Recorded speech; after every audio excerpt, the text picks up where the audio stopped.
Madame la présidente, madame la ministre, mes chers collègues, le suffrage universel, en donnant un bulletin à ceux qui souffrent, leur ôte le fusil. En leur donnant la puissance, il leur donne le calme.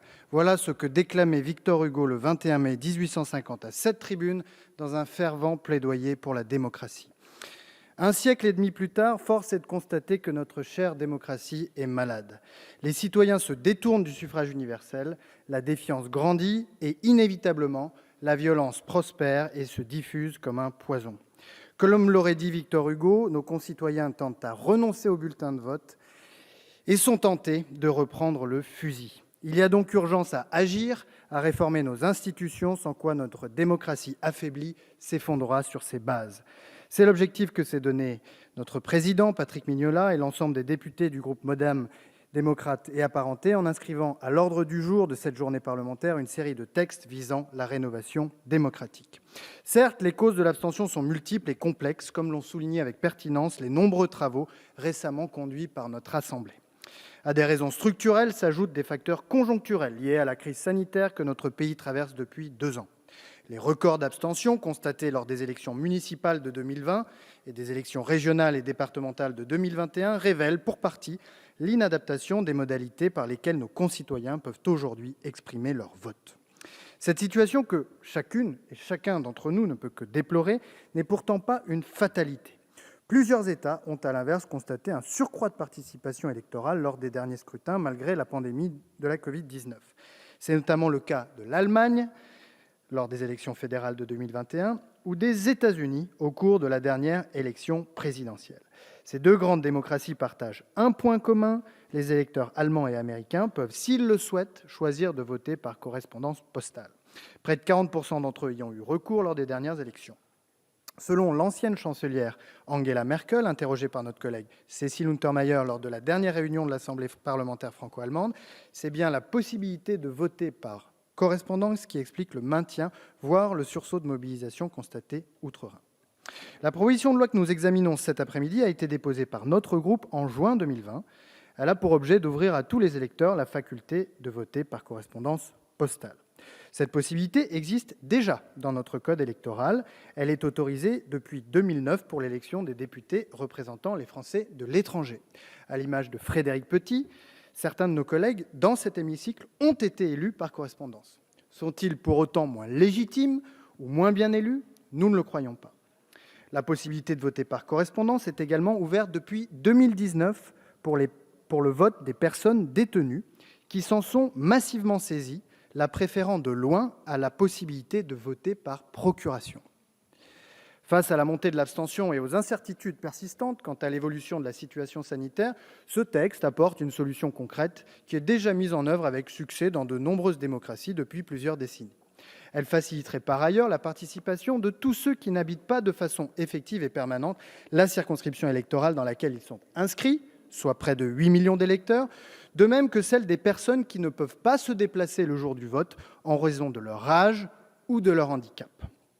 Bien sûr, il existe des objections sérieuses au vote par correspondance. En réalité, il en existe 3, les fraudes, le vote sous influence et la logistique. Permettez-moi d'apporter dès à présent quelques éléments de réponse, car nul ne peut ignorer les interrogations sincères et légitimes qui entourent le recours au vote par correspondance. Première objection, les fraudes. Il est souvent rappelé que le vote par correspondance postale a été autorisé en France en 1946, puis abandonné en 1975 au regard des fraudes et des irrégularités constatées du fait de son utilisation. Cependant, quand on y regarde de plus près, ces défaillances s'expliquaient directement par l'inadaptation de la procédure alors en vigueur.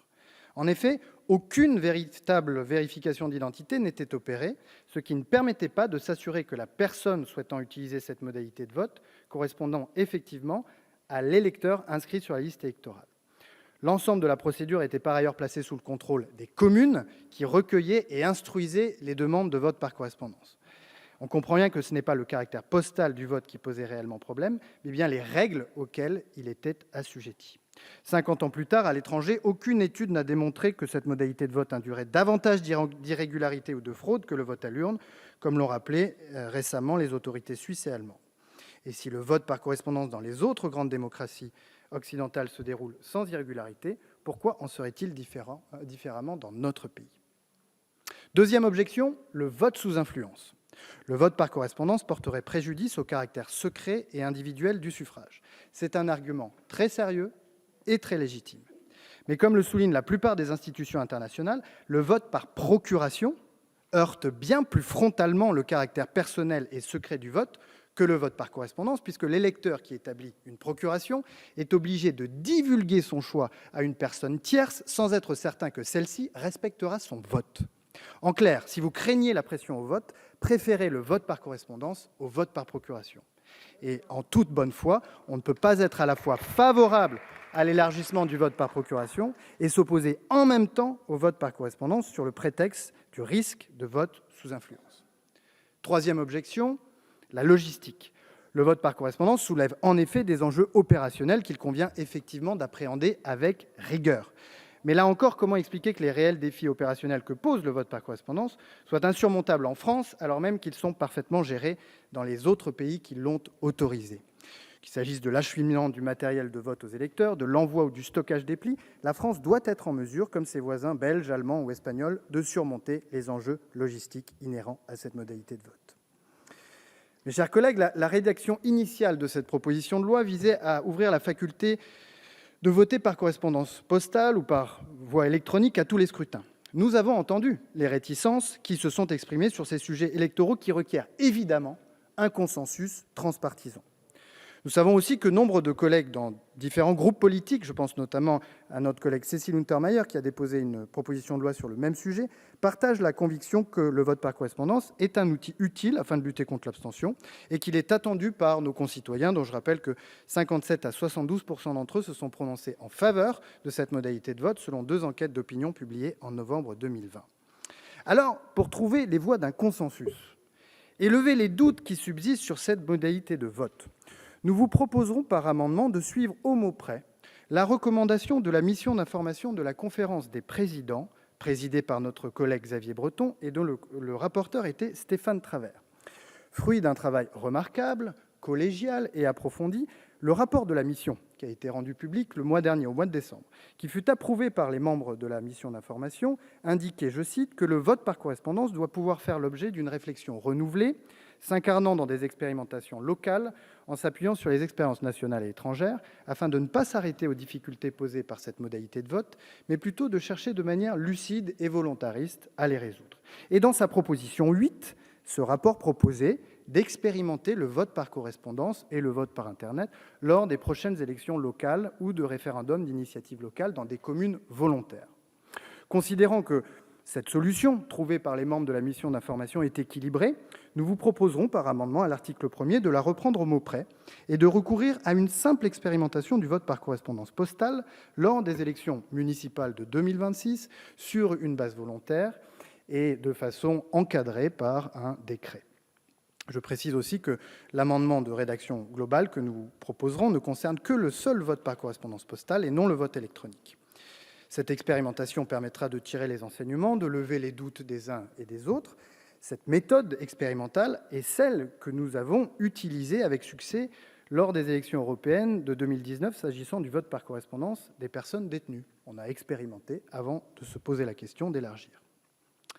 Mes chers collègues, le vote par correspondance n'est évidemment pas l'unique remède à l'effondrement de la participation électorale dans notre pays.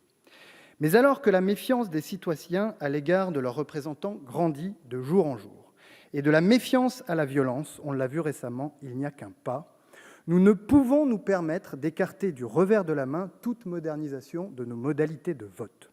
Sur un sujet si important, prenons le temps d'expérimenter, comme nous l'a proposé la mission d'information de la Conférence des présidents, forgeons notre conviction au feu de cette expérimentation, après quoi nous pourrons trancher en âme et en conscience.